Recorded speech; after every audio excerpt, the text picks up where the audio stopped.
ಈ ಸಮಯದಲ್ಲಿ ನಾವು ಮುಂದಿನ ಒಂದು ವಾಕ್ಯಕ್ಕೆ ಹೋಗೋಣ. ನೀವು ಸತ್ಯವೇದ ಇರುವುದಾದ್ರೆ ದಯಮಾಡಿ ನೋಡಬೇಕೆಂಬುದಾಗಿ ಕೇಳ್ತೇನೆ. ಅಲ್ಲಿ ಮುಂದಿನ ವಾಕ್ಯ ಈ ಉಂಟು, 2 ಪೇತ್ರ 3ನೇ ಅಧ್ಯಾಯ ಅಲ್ಲಿರುವಂಥ 17ನೇ ವಚನ. ಆದ ಕಾರಣ, ಗಮನಿಸ್ರಿ, ಆದ ಕಾರಣ ಪ್ರಿಯರೇ, ನೀವು ಈ ಸಂಗತಿಗಳನ್ನು ಮುಂದಾಗಿ ತಿಳಿದುಕೊಂಡಿರುವುದರಿಂದ ಅಧರ್ಮಿಗಳ ಭ್ರಾಂತಿಯ ಸೆಳವಿಗೆ ಸಿಕ್ಕಿಕೊಂಡು ನಿಮ್ಮ ಸ್ಥಿರ ಮನಸ್ಸನ್ನು ಬಿಟ್ಟು ಭ್ರಷ್ಟರಾಗದಂತೆ ಎಚ್ಚರಿಕೆಯಾಗಿರ್ರಿ. You therefore, beloved, since you know this beforehand, beware lest you also fall from your own steadfastness, being led away with the error of the wicked. ಇಲ್ಲಿ ಪೇತ್ರನು ತಿಳಿಸುವ ಸಂಗತಿ ಏನಂದರೆ, ನಾನು ಮುಂದಾಗಿ ತಿಳಿಸಿದ್ದೇನೆ. ಯಾರು ಏನಂತ ಹೇಳಿದ್ರೆ, ಸ್ಥಿರ ಮನಸ್ಸನ್ನು ಬಿಟ್ಟು ಭ್ರಷ್ಟರಾಗಕೂಡದು ಎಂಬ ಎಚ್ಚರಿಕೆಯ ಮಾತನ್ನು ತಿಳಿಸ್ತಾ ಇದ್ದೇನೆ ಎಂಬುದಾಗಿ ಹೇಳ್ತಿದ್ದಾನೆ. ಆದ್ದರಿಂದ ಈ ವಿಷಯಗಳನ್ನು ಸ್ಪಷ್ಟಪಡಿಸಿ, ಈ ಸಮಯದಲ್ಲಿ ನಾವು ಈ ವಾಕ್ಯಗಳನ್ನು ಓದುವಾಗ ನಮ್ಮ ಆತ್ಮಿಕ ಸ್ಥಿತಿ ಮಟ್ಟ, ನಮ್ಮ ನಂಬಿಕೆಯ ಜೀವಿತ ಹೇಗೆ ಉಂಟು, ಯಾವ್ಯಾವ ಸ್ಥಿತಿಯಲ್ಲಿದ್ದೇವೆ, ಯಾವ್ಯಾವ ಅನ್ಯೋನ್ಯತೆಯಲ್ಲಿ ಜೀವಿಸ್ತಾ ಇದ್ದೇವೆ, ಯಾವ ಸಭೆಗಳಲ್ಲಿದ್ದೇವೆ, ದೇವರ ವಾಕ್ಯದ ಬೋಧನೆ ಸ್ಪಷ್ಟವಾಗಿ ನಾವು ಉಂಟೋ ಸರಿ ಇಲ್ಲವೋ, ಆ ಸೂಕ್ಷ್ಮತೆಗೆ ನಾವು ಬರಬೇಕು. ನಾವು ಈ ಸಮಯದಲ್ಲಿ ದೇವರಾತ್ಮನ ಸಹಾಯದಿಂದ ಈ ಮುಂದಿನ ವಾಕ್ಯ ಧ್ಯಾನ ಮಾಡೋಣ. ನಾವು ಪ್ರಾರ್ಥಿಸೋಣ. ಈ ಸಮಯದಲ್ಲಿ ನಮ್ಮ ತಂದೆಯಾದ ದೇವರೇ, ನಮ್ಮ ನೋಡುವಂಥ ದೇವರೇ, ಪ್ರತಿಯೊಬ್ಬರ ಹೃದಯದ ಸ್ಥಿತಿ, ನಮ್ಮ ಮನೋಸ್ಥಿತಿ, ನಾವು ಈಗಿನ ಪರಿಸರದಲ್ಲಿ ಹೇಗೆ ಜೀವಿಸ್ತಾ ಇದ್ದೇವೆ, ನಮ್ಮ ಅನ್ಯೋನ್ಯತೆ ಯಾವ ರೀತಿ ಉಂಟು, ನಿನ್ನ ವಾಕ್ಯದ ಕಡೆಗೆ ಇರಬೇಕಾದಂಥ ಒಂದು ಆಸಕ್ತಿ, ತಿಳುವಳಿಕೆ, ಜ್ಞಾನ ಕರ್ತನೆ ನಮ್ಮಲ್ಲಿ ಉಂಟೋ ಇಲ್ಲವೋ. ಏಕೆಂದರೆ ಅನೇಕರು ಈ ದಿವಸದಲ್ಲಿ ಮಾರ್ಗ ತಪ್ಪಿ ಹೋದಂಥ ಸಂಗತಿಗಳು, ಸೈತಾನ ಅನೇಕ ವೇಳೆ ನಮ್ಮನ್ನು ಮೋಸದ ಮಾರ್ಗದಲ್ಲಿ ನಡೆಸುವ ಸಾಧ್ಯತೆ ಉಂಟಪ್ಪ. ಕರ್ತನೆ, ಯಾರ್ಯಾರು ಈ ಕಾರ್ಯಕ್ರಮವನ್ನು ಕೇಳ್ತಿದ್ದಾರೆ ಒಬ್ಬೊಬ್ಬರಲ್ಲಿ ಕಾರ್ಯ ಮಾಡು ದೇವರೇ. ಅವರ ಆತ್ಮೀಯ ಕಣ್ಣುಗಳನ್ನು ತೆರೆಯ ಮಾಡು. ನಿನ್ನ ವಾಕ್ಯದ ಕಡೆಗೆ ಇರಬೇಕಾದಂಥ ಒಂದು ಆಸಕ್ತಿ, ನಿನ್ನ ವಾಕ್ಯದ ಸತ್ಯತೆಯಲ್ಲಿ ನೆಲೆಗೊಳ್ಳುವಂಥ ಆಸಕ್ತಿ ಮತ್ತು ಅದನ್ನು ಅನುಸರಿಸಬೇಕಾದಂಥ ವಿಧೇಯತೆಯ ಭಾವವನ್ನು ಅನುಗ್ರಹಿಸು. ನಮ್ಮ ಆತ್ಮಿಕ ಕಣ್ಣುಗಳನ್ನು ತೆರೆಯ ಮಾಡು ಎಂಬುದಾಗಿ ನಾವು ಬೇಡ್ತೇನೆ. ನಮ್ಮ ಪ್ರಾರ್ಥನೆ ಕೇಳಿದ್ದಿ, ಸ್ತೋತ್ರ. ಯೇಸು ಕ್ರಿಸ್ತನ ಹೆಸರನ್ನು ಬೇಡ್ತೇವೆ ತಂದೆಯೇ, ಆಮೇನ್.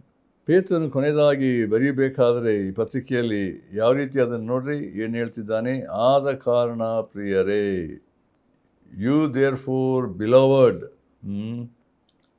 ಅಂದರೆ ಇಂದಿನ ಸಂಗತಿಗಳಿಗೂ ಕನೆಕ್ಷನ್ ಕೊಡ್ತಿದ್ದಾನೆ ವಾಕ್ಯಗಳನ್ನು. ಇಲ್ಲಿ ಪದೇ ಪದೇ ನಾವು ನೋಡ್ತೇವೆ. 14ನೇ ವರ್ಷದಲ್ಲಿಯೂ ಆದ ಕಾರಣ ಪ್ರಿಯರೇ ಎಂಬ ಹೇಳ್ತಿದ್ದಾನೆ. ಆಮೇಲೆ 17ನೇ ವರ್ಷ ನೋಡುವಾಗ ಆದ ಕಾರಣ ಪ್ರಿಯರೇ. ಇಲ್ಲಿ ಪೇತ್ರನ ಭಾಷೆ ಎಷ್ಟರ ಮಟ್ಟಿಗೆ ಅಂದರೆ, ದೇವ ಜನರಿಗೆ ಸಭೆಗೆ ಹೇಳಬೇಕಾದ್ರೆ ಅಂದರೆ ಆತನು ಪ್ರತಿಯೊಂದು ಮಾತುಗಳನ್ನು ಸಭಿಕರು ಸರಿಯಾದ ರೀತಿ ಅರ್ಥ ಮಾಡಿಕೊಳ್ಬೇಕು. ಅಂದರೆ ಎಷ್ಟರ ಮಟ್ಟಿಗೆ ಪೇತ್ರನಲ್ಲಿ ಇದ್ದಂಥ ಒಂದು ಅಭಿಮಾನ, ಒಂದು ಪ್ರೀತಿ ಸಭೆ ಕಡೆಗೆ, ದೇವಜನರ ಬಗ್ಗೆ ಎಷ್ಟರ ಮಟ್ಟಿಗೆ ಇತ್ತು. ಆದ್ದರಿಂದ ಅವರನ್ನು ಕರ್ತನಲ್ಲಿ ದೃಢಪಡಿಸಬೇಕು, ಬಲಪಡಿಸಬೇಕು, ಎಚ್ಚರಿಸಬೇಕು, ಕರ್ತನ ಸಂಸರ್ಗದಲ್ಲಿ ಅವರು ಜೀವಿಸಬೇಕೆನ್ನುವಂಥದ್ದು ಆತನ ಒಂದು ಬಯಕೆಯಾಗಿ ಪತ್ರಿಕೆಯನ್ನು ಬರೆದಿದ್ದಾನೆ ಎಂಬುದಾಗಿ ನೋಡ್ತೇವೆ. ಆದ ಕಾರಣ ಪ್ರಿಯರೇ, ಇದೆಲ್ಲ ಅಂದರೆ ಇಂದಿನ ವಾಕ್ಯದಲ್ಲಿ ಕೆಲವು ಸಂಗತಿಗಳನ್ನು ಎಚ್ಚರಿಸಿ ಹೇಳಬೇಕಾದ್ರೆ ಮುಂದಿನ ಸಂಗತಿ ಲಕ್ಷ್ಯ ಕೊಡಬೇಕು ಎಂಬುದಾಗಿ ಹೇಳ್ತಿದ್ದಾನೆ. ಏನಂತ ಮುಂದೆ ನೋಡಬೇಕಾದ್ರೆ ಅಲ್ಲಿ ಆದ ಕಾರಣ ಪ್ರಿಯರೇ, ನೀವು ಈ ಸಂಗತಿಗಳನ್ನು ಮುಂದಾಗಿ ತಿಳಿದುಕೊಂಡಿರುವುದರಿಂದ. ಅಂದರೆ ಇಲ್ಲಿ ಇರುವಂಥ ಸತ್ಯ ಏನಂತ ಹೇಳಿದ್ರೆ, 3 ವಿಷಯಗಳನ್ನು ಹೇಳ್ತಿದ್ದಾನೆ. ನಾವು 3 ವಿಷಯ ಅಂತ ಹೇಳಿದ್ರೆ, ನೀವು ಈ ಸಂಗತಿಗಳನ್ನು ಮುಂದಾಗಿ ತಿಳಿದುಕೊಂಡಿದ್ದೀರಿ. 1, 2ನೇದು ಅಧರ್ಮಿಗಳ ಭ್ರಾಂತಿಯ ಸೆಳವಿಗೆ ಸಿಕ್ಕಿಕೊಳ್ಳಬೇಡ್ರಿ ಎಂಬುದಾಗಿ ಹೇಳಿದ್ದಾನೆ. ಮತ್ತು 3ನೇದಾಗಿ ನಿಮ್ಮ ಸ್ಥಿರ ಮನಸ್ಸನ್ನು ಬಿಟ್ಟು ಭ್ರಷ್ಟರಾಗದಂತೆ ಏನಂತೆ ಎಚ್ಚರವಾಗಿರ್ರಿ ಎಂಬುದಾಗಿ ಹೇಳ್ತಿದ್ದಾನೆ. ಈ 3 ವಿಷಯಗಳು ಈ ವಾಕ್ಯದಲ್ಲಿ ಬರೆಯಲ್ಪಟ್ಟಿರುವಾಗ ನಾವು ಮೊದಲನೇದಾಗಿ ನೋಡಬೇಕಾಗಿರೋ ಸಂಗತಿ ಅಂದರೆ, ನೀವು ಈ ಸಂಗತಿಗಳನ್ನು ಏನಂದರೆ ಮುಂದಾಗಿ ತಿಳಿದುಕೊಂಡಿದ್ದೀರಿ. ಅದಕ್ಕೋಸ್ಕರ ಏನಂತ ಹೇಳಿದ್ರೆ, ಪೇತ್ರನು ಮುಂದೆ ಆಗುವಂಥ ವಿಷಯಗಳ ಬಗ್ಗೆ ಸ್ಪಷ್ಟವಾಗಿ ಆತ ದೇವರಾತ್ಮ ಪ್ರೇರಿತನಾಗಿ ಮುಂದೆ ಏನೇನು ಸಂಗತಿ ನಡೆಯಲಿಕ್ಕಿದೆ ಅದನ್ನು ಸ್ಪಷ್ಟಪಡಿಸಿದ್ದಾನೆ. ನೀವು 2 ಪತ್ರಿಕೆಗಳನ್ನು ಓದ್ತಾ ಬರುವುದಾದರೆ, ಪೇತ್ರನು ಸ್ಪಷ್ಟವಾಗಿ ಸಭೆಗೆ ಹೇಳಬೇಕಾದರೆ ಇಂತಿಂಥ ಸಂಗತಿಗಳು ಮುಂದೆ ಬರಲಿಕ್ಕಿದೆ. ಯೇಸು ಕ್ರಿಸ್ತನ ಸಂಗತಿ, ಆತನ ಒಂದು ಶಿಲುಬೆಯ ಮರಣದ ಬಗ್ಗೆ, ಆತ ಪುನರುತ್ಥಾನದ ಬಗ್ಗೆ ಮತ್ತು ದೇವರ ಮಕ್ಕಳ ಒಂದು ಕ್ರಿಸ್ತಿಯ ಜೀವಿತದ ಬಗ್ಗೆ ಮಾತ್ರವೇ ಅಲ್ಲ, ಮುಂದೆ ಯೇಸು ಕ್ರಿಸ್ತ ತಿರುಗಿ 2ನೇ ಸಾರಿ ಬರಲಿಕ್ಕಿದ್ದಾನೆ. ಮೊದಲನೇ ಮರಣ ಮತ್ತು 2ನೇ ಮರಣದ ವಿಷಯವಾಗಿ ಸಹ ತಿಳಿಸಿದ್ದಾನೆ. ಯೇಸು ಕ್ರಿಸ್ತನು ಹೇಗೆ ಬರಲಿಕ್ಕಿದ್ದಾನೆ, ನಮ್ಮ ಮುಂದಿನ ಆ ಒಂದು ಶ್ರೇಷ್ಠವಾದಂಥ ನಿರೀಕ್ಷೆ ಏನುಂಟು, ಪರಲೋಕದ ಬಾಧ್ಯತೆ ಏನೆಂಬುದಾಗಿ ಕೂಡ ಅಲ್ಲಿ ವಿಶೇಷವಾಗಿ ಪೇತ್ರನು ಸಹ ತಿಳಿಯಪಡಿಸಿದ್ದಾನೆ. ಅಷ್ಟೇ ಅಲ್ಲ, ಕೊನೆಯ ದಿನಗಳಲ್ಲಿ ಆಗುವಂಥ ಸಂಗತಿಗಳಂದರೆ ಅನೇಕ ವೇಳೆ ದುರ್ಬೋಧನೆಗಳು, ಸುಳ್ಳು ಬೋಧಕರು ಎದ್ದು ಅನೇಕರನ್ನು ಮೋಸಪಡಿಸ್ತಾರೆ. ಅದರ ಬಗ್ಗೆ ದೇವರ ವಾಕ್ಯದ ಸತ್ಯತೆಯಲ್ಲಿ ನೆಲೆಗೊಳ್ಳದೆ ಹೋದರೆ ಎಂಥ ಒಂದು ಅನಾಹುತ, ಎಂಥ ಭಯಂಕರ ಸಂಗತಿಗಳಾಗ್ತದೆ ಎಂಬುದಾಗಿ ನಾವು ನೋಡ್ತೇವೆ. ಅಂದರೆ ನಮ್ಮ ವಿರೋಧಿಯಾಗಿರುವಂಥ ಸೈತಾನ, ಪೇತ್ರನು ಅದನ್ನು ಪ್ರತ್ಯೇಕವಾಗಿ 1ನೇ ಪೇತ್ರಕ್ಕೆ 5ನೇ ಅಧ್ಯಾಯದಲ್ಲಿ ನಾವು 6, 7, 8 ಓದ್ತಾ ಬರಬೇಕಾದ್ರೆ, ನಿಮ್ಮ ವಿರೋಧಿಯಾಗಿರುವ ಅದಕ್ಕಿಂತ ಮುಂಚೆ ಉಂಟು, ಎಚ್ಚರವಾಗಿ ಸ್ವಸ್ಥಚಿತ್ತರಾಗಿರಿ, ಸ್ವಸ್ಥಚಿತ್ತರಾಗಿರಿ. ಯಾಕೆ? ನಿಮ್ಮ ವಿರೋಧಿಯಾಗಿರುವ ಸೈತಾನನು ಗರ್ಜಿಸುವ ಸಿಂಹದೋಪಾದಿಯಲ್ಲಿ ಯಾರನ್ನು ಗಲಿಯನ್ನು ಹುಡುಕುತ್ತಾ ತಿರುಗುತ್ತಾನೆ. ಅದಕ್ಕೋಸ್ಕರ ಮುಂದಿನ ವಾಕ್ಯ ಏನು ಹೇಳ್ತದೆ ಅಲ್ಲಿ, ನೀವು ನಂಬಿಕೆಯಲ್ಲಿ ದೃಢವಾಗಿದ್ದವನನ್ನು ಎದುರಿಸಿರಿ, ರೆಸಿಸ್ಟ್ ಹಿಮ್. ಅಲ್ಲಿರುವಂಥ ಸಂಗತಿ ಏನಂತ ಹೇಳಿದ್ರೆ, ದೇವರು ಕೊಟ್ಟಿರುವ ಆತ್ಮಿಕ ಅಧಿಕಾರದಲ್ಲಿ ಸೈತಾನನನ್ನು ಎದುರಿಸಬೇಕೆಂಬುದಾಗಿ ನಾವು ನೋಡ್ತೇವೆ. ನಾವು ಯಾವುದು ನಂಬಿಕೆಯಲ್ಲಿ ಎಂಬುದಾಗಿ. ಯಾಕೆ ಈ ಒಂದು ಮಾತುಗಳನ್ನು ಇಲ್ಲಿ ಪೇತ್ರನು ತಿಳಿಯಪಡಿಸಿದ್ದಾನೆ? ಅದಕ್ಕೋಸ್ಕರ ಅಂದರೆ, ನೀವು ನಂಬಿಕೆಯಲ್ಲಿ ದೃಢವಾಗಿ ನಿಲ್ಲಬೇಕು, ಸ್ಥಿರವಾಗಿರಬೇಕು. ಯಾಕೆ ಮುಂದಾಗಿ ಎಲ್ಲ ವಿಷಯ ತಿಳಿಸ್ತಾ ಇದ್ದೇವೆ ಅಂದರೆ, ಜಾರಿ ಹೋಗಕೂಡ್ದು. ಅನೇಕ ವೇಳೆ ದಾರಿ ತಪ್ಪು ಹೋಗುವಂಥ ಸಂಗತಿಗಳು ಉಂಟು. ಅಂಧಕಾರದ ಶಕ್ತಿಗಳು, ಅನೇಕ ಸುಳ್ಳು ಬೋಧಕರು ಬಂದು ವ್ಯತ್ಯಾಸ ಬೋಧೆಗಳು ಮಾಡಿ ನಿಮ್ಮ ಮನಸ್ಸುಗಳನ್ನು ಕೆಡಿಸ್ತಾರೆ, ಅಸತ್ಯವಾದ ಸಂಗತಿ, ಸುಳ್ಳಾದ ಸಂಗತಿಗಳು ತರ್ತಾರೆ. ಆದ್ದರಿಂದ ಅದಕ್ಕೆ ಒಳಪಡಬೇಡ್ರಿ ಎಂಬುದಾಗಿ ಆತನು ಹೇಳ್ತಿದ್ದಾನೆ. ಆದ್ದರಿಂದ ನೀವು ಈ ಸಂಗತಿಗಳನ್ನು ಮುಂದಾಗಿ ತಿಳಿದುಕೊಂಡಿರುವುದರಿಂದ ಇದು ಬಹಳ ಪ್ರಾಮುಖ್ಯವಾದಂಥ ವಿಷಯ. ದೇವರ ವಾಕ್ಯವನ್ನು ಯಾಕೆ ಓದಬೇಕು, ದೇವರ ವಾಕ್ಯ ಸತ್ಯದ ಯಾಕೆ ನಿಲ್ಲಬೇಕು ಅಂದರೆ, ನಮಗೆ ತಿಳಿದ ರೀತಿ ಅನೇಕ ವೇಳೆ ಅನೇಕರು ನಮ್ಮನ್ನು ಮೋಸಪಡುವ ಸಾಧ್ಯತೆ ಉಂಟು.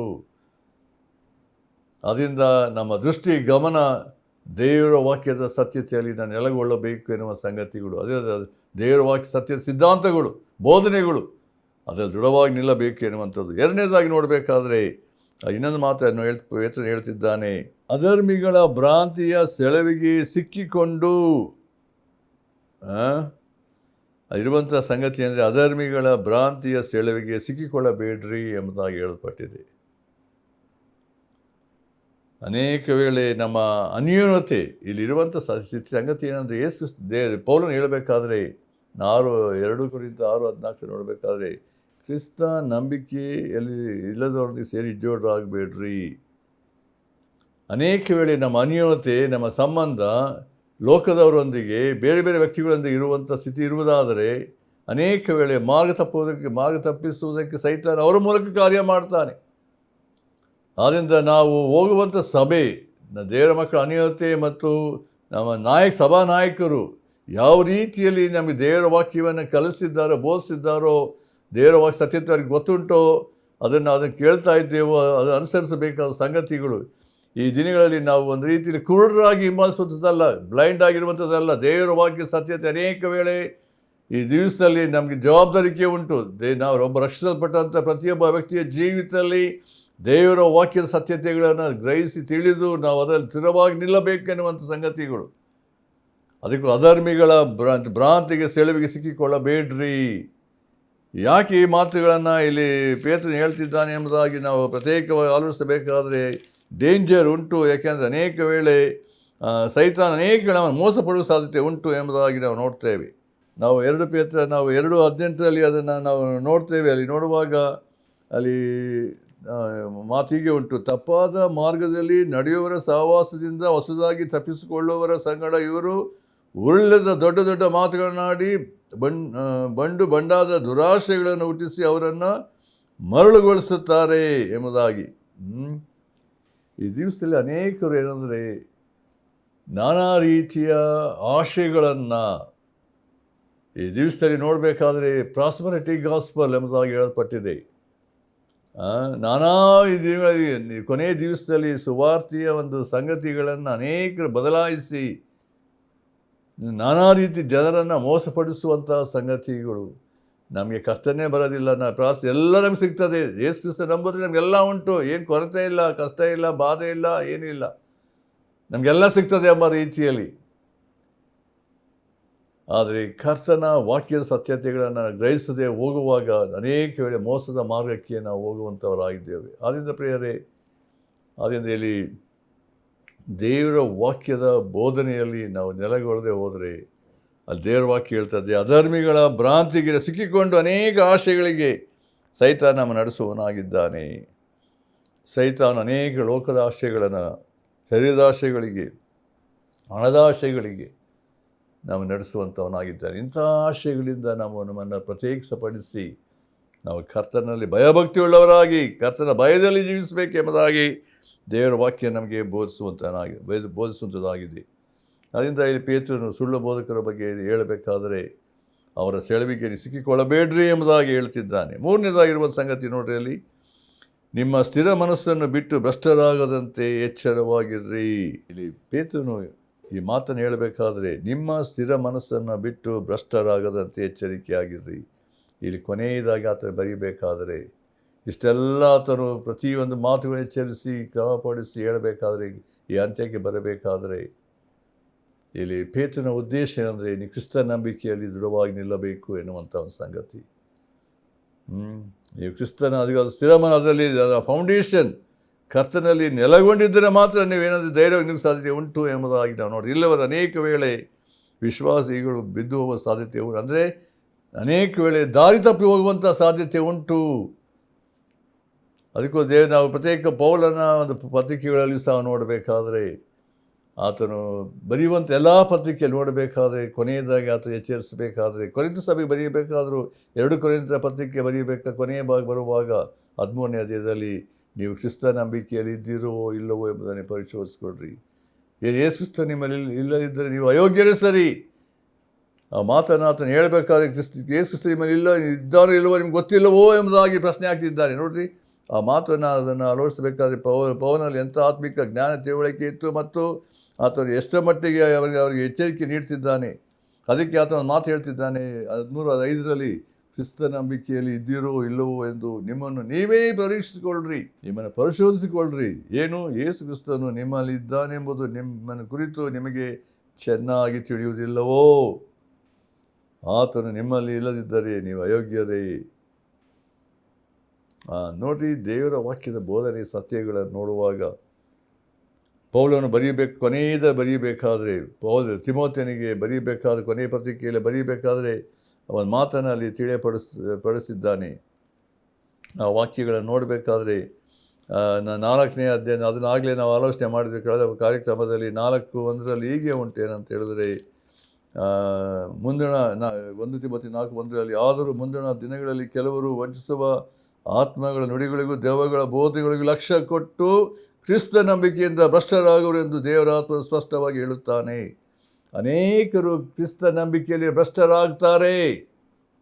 ಕಾರಣ ಏನಂದರೆ ಅವರು ದೆವ್ವದ ಬೋಧನೆಗೆ ಒಳಪಡ್ತಾರೆ. ಇದರಿಂದ ಏನಾಗ್ತದೆ, ನಮ್ಮ ದೇವರ ವಾಕ್ಯ ಸತ್ಯತೆಗಳನ್ನು ಬೋಧನೆಗಳನ್ನು ಬಿಟ್ಟು ಸುಳ್ಳು ಬೋಧನೆಗಳಿಗೆ ಒಳಪಡುವ ಸಾಧ್ಯತೆ ಉಂಟು ಎಂಬುದಾಗಿ, ಇದರಿಂದ ಆಗುವಂಥ ನಷ್ಟ ಏನು ಎಂಬುದನ್ನು ಅಲ್ಲಿ ಪೌಲನು ಹೇಳ್ತಿದ್ದಾನೆ. ನಾವು 1 ಕೊರಿಂಥ 10:12 ನೋಡುವಾಗ ಅಲ್ಲಿ ಇನ್ನೊಂದು ಮಾತನ್ನು ಅಲ್ಲಿ ಪೌಲನು ತಿಳಿಸಬೇಕು. ಕೊರಿಂಥ ಸಭೆಗೆ ಬರೀಬೇಕಾದ್ರೆ ಹೇಳ್ತಿದ್ದಾನೆ, 12ನೇ ವರ್ಷ ಗಮನಿಸ್ರಿ, ಅಲ್ಲಿ ಹೀಗೆ ಬರೆಯಲ್ಪಟ್ಟಿದೆ, ಆದ ಕಾರಣ ನಿಂತಿದ್ದೇನೆಂದು ನೆನೆಸುವವನು ಬೀಳದಂತೆ ಎಚ್ಚರಿಕೆಯಾಗಿರಲಿ. ಅನೇಕರಲ್ಲಿ ನನಗೆಲ್ಲ ಗೊತ್ತುಂಟು ವಾಕ್ಯ, ಯಾರು ಹೇಳಬೇಕಾಗಿಲ್ಲ, ನಾನೆಲ್ಲ ಬೈಬಲ್ ಕಾಲೇಜಿಗೆ ಓದಿದ್ದೇನೆ, ಇಷ್ಟು ವರ್ಷ ನನಗೆ ಅನುಭವ ಆಗಿದೆ, ನಾನಾ ರೀತಿಯಲ್ಲಿ ತಮ್ಮನ್ನು ಹೆಚ್ಚಿಸಿಕೊಳ್ಳುವಂಥ ಸಾಧ್ಯತೆ ಉಂಟು. ಮನುಷ್ಯರಿಗಿಂತ ಸ್ವಾರ್ಥ ಅನೇಕ ವೇಳೆ ನಮ್ಮನ್ನು ಮೋಸಪಡಿಸುವ ಸಾಧ್ಯತೆ ಉಂಟು. ದೇವರ ಸನ್ನಿಧಾನ ಎಷ್ಟು ಮಟ್ಟಿಗೆ ನಾನು ದೀನತೆಯುಳ್ಳವನಾಗಿ ನಮ್ರತೆಯುಳ್ಳವನಾಗಿ ನಡ್ಕೊಳ್ಳಬೇಕು. ಅನೇಕ ವೇಳೆ ಸೈತಾನ ನಮ್ಮನ್ನು ಮೋಸಪಡಿಸಿ ನಮ್ಮ ಜ್ಞಾನವನ್ನು ಉಬ್ಬಿಸ್ತಾನೆ ಎಂಬುದಾಗಿ ನೋಡ್ತೇವೆ. ಜ್ಞಾನ ಉಬ್ಬಿಸ್ತದಂತೆ, ನಮ್ಮನ್ನೇನು ಮಾಡ್ತದೆ, ಅನೇಕ ವೇಳೆ ಬೀಳುವಂತೆ ಮಾಡ್ತದೆ. ಯಾವಾಗ ಮನುಷ್ಯನಲ್ಲಿ ಸ್ವಾರ್ಥ ಸಂಗತಿ, ಗರ್ವ, ಅಹಂಕಾರ ಸೇರ್ತದೋ, ನನಗೆ ಯಾರು ಹೇಳಬೇಕಾಗಿಲ್ಲ, ನನಗೆಲ್ಲ ಗೊತ್ತುಂಟು ಎಂಬಂಥ ಒಂದು ಸಂಗತಿ ಬರುವಾಗ ಅನೇಕ ವೇಳೆ ಮೋಸಕ್ಕೆ ಸಹಿತ ನಡೆಸುವಂಥವನಾಗಿದ್ದಾನೆ. ಅದಕ್ಕೆ ಪೇತ್ರ ಹೇಳಬೇಕಾದರೆ, ನಿಮ್ಮ ಸ್ಥಿರ ಮನಸ್ಸನ್ನು ಬಿಟ್ಟು ಭ್ರಷ್ಟರಾಗದಂತೆ ನೀವು ಏನಂತೆ ಎಚ್ಚರಿಕೆಯಾಗಿರ್ರಿ. ಅನೇಕ ವೇಳೆ ನಮ್ಮ ಆತ್ಮಿಕ ಜೀವಿತದಲ್ಲಿ ಮೊದಲನೇ ಆಸಕ್ತಿ, ಮೊದಲನೇ ಪ್ರೀತಿ ಕರ್ತನ ಕಡೆ ಇರಬೇಕಾದಂಥ ಒಂದು ಯಥಾರ್ಥವಾದಂಥ ಆ ಒಂದು ಕರ್ತನ ಹಿಂಬಾಲಿಸುವಂಥ ಸ್ಥಿತಿ. ಎಲ್ಲಿ ನಾನು ತಪ್ಪಿದ್ದೇನೆ, ಎಲ್ಲಿ ನಾನು ಎಲ್ಲಿ ಬಿದ್ದು ಹೋಗಿದ್ದೇನೆ, ದೇವರೇ ನಾನು ಕರುಣಿಸು. ಅದಕ್ಕೋಸ್ಕರ ನಿಂತಿದೆಯೇ ನೆನೆಸ್ಕೊಂಡು ಬೀಳದ ಎಚ್ಚರಿಕೆ ಆಗಲಿ ಎಂಬುದಾಗಿ ದೇವರ ವಾಕ್ಯ ಹೇಳುವಂಥದ್ದು. ಅದರಿಂದ ಈ ವಾಕ್ಯಗಳನ್ನು ನಾವು ಆಲೋಚನೆ ಮಾಡಬೇಕಾದ್ರೆ ಅಲ್ಲಿ ಇಬ್ರಿಯ ಪತ್ರಿಕೆ ಮಾತು ಸಹ ನಾವು ಗೊತ್ತು, ಅಲ್ಲಿ ನೋಡ್ತೇವೆ. ಅಲ್ಲಿ ಇರುವಂಥ ಮಾತನ್ನು ಓದಬೇಕಂತ ಇಷ್ಟಪಡ್ತೇನೆ. ಅಲ್ಲಿ 3ನೇ ಅಧ್ಯಾಯ 12ನೇ ವರ್ಷದಲ್ಲಿ ಹೀಗೆ ಉಂಟು: ಸಹೋದರರಿಗೆ ನೋಡಿಕೊಳ್ಳ್ರಿ, ಜೀವ ಸ್ವರೂಪನಾದ ದೇವರನ್ನು ಬಿಟ್ಟು ಹೋಗುವ ಅಪನಂಬಿಕೆಯುಳ್ಳ ಕೆಟ್ಟ ಹೃದಯವು ನಿಮ್ಮೊಳಗೆ ಯಾವನಲ್ಲಿಯೂ ಇರಬಾರದು. ಇನ್ನೊಂದು ಮಾತನ್ನು ನೋಡ್ತೇವೆ: ನಿಮ್ಮಲ್ಲಿ ಒಬ್ಬರಾದರೂ ಪಾಪದಿಂದ ಮೋಸ ಹೋಗಿ ಕಠಿಣರಾಗದಂತೆ ಇವತ್ತು ಎಂಬ ಕಾಲವಿರುವ ತನಕ ಪ್ರತಿನಿತ್ಯವೂ ಒಬ್ಬರನ್ನೊಬ್ಬರು ಎಚ್ಚರಿಸಿರಿ. ಈ ಪ್ರತಿ ಮಾತುಗಳನ್ನು ಆಲೋಚಿಸಬೇಕಾದರೆ ನಮ್ಮಲ್ಲಿ ಇರಬೇಕಾದಂಥ ಒಂದು ಭಯ, ನಾವು ಎಷ್ಟರ ಮಟ್ಟಿಗೆ ದೇವರೇ ಎಲ್ಲಿಯಾದರೂ ನಾನು ತಪ್ಪಾದಂಥ ಮಾರ್ಗಕ್ಕೆ ಹೋಗದಂತೆ, ಪಾಪಕ್ಕೆ ಹೋಗದಂತೆ ದೇವರೇ ನನಗೆ ಕರುಣಿಸು. ಇದು ನಾವು ಕ್ರಿಸ್ತಿಯ ಹೋರಾಟದಲ್ಲಿದ್ದೇವೆ ಪ್ರಿಯರೇ. ನಾವು ಹೋರಾಟದ ಜೀವಿತ ನಮ್ಮದು. ನಾವು ಪ್ರತ್ಯೇಕವಾಗಿ ಎಫೆಸ ಪತ್ರಿಕೆಯನ್ನು ನಾವು 6ನೇ ಅಧ್ಯಾಯ ಓದ್ತಾ ಬರುವಾಗ 10ರಿಂದ 18 ಓದುವಾಗ ನಮಗೊಬ್ಬ ವೈರಿ ಇದ್ದಾನೆ ಮತ್ತು ಈ ಒಂದು ಆತ್ಮಿಕ ಯುದ್ಧದಲ್ಲಿ ಹೋರಾಡಬೇಕಾದರೆ ಅನೇಕ ಸಂಗತಿಗಳು ಎದುರಾಗುವ ಸಾಧ್ಯತೆ ಉಂಟು.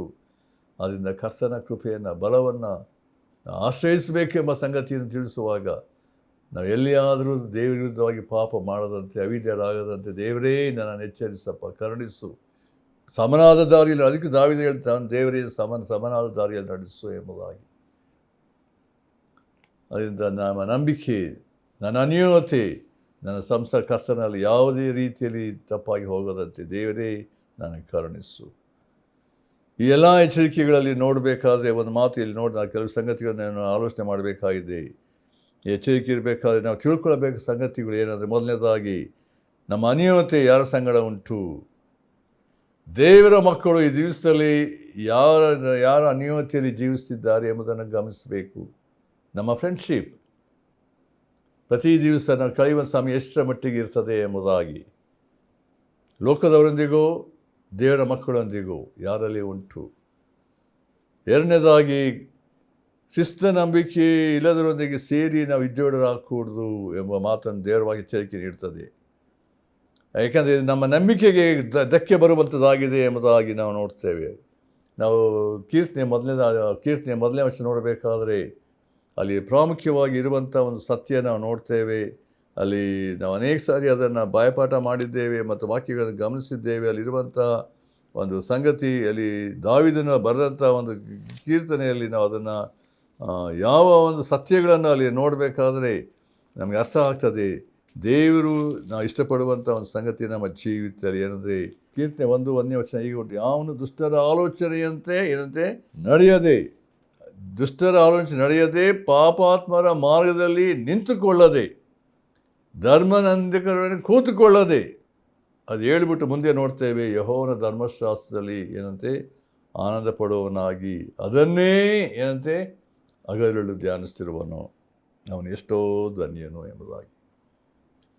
ನಮ್ಮ ಅನ್ಯೋನ್ಯತೆ, ನಮ್ಮ ಸಹವಾಸ ಈ ದಿವಸಗಳಲ್ಲಿ ದೇವರ ಮಕ್ಕಳಿಗೆ ದೇವರ ವಾಕ್ಯದ ಪ್ರಕಾರ ಅಂದರೆ ಯಾರು ದೇವರ ಅನ್ಯೋನ್ಯತೆಯಲ್ಲಿ ಜೀವಿಸ್ತಾರೋ ಅವರ ಸಂಗಡ ಇರಬೇಕೇ ಹೊರತು ಲೋಕದವರ ಕೂಡ ಅಲ್ಲ.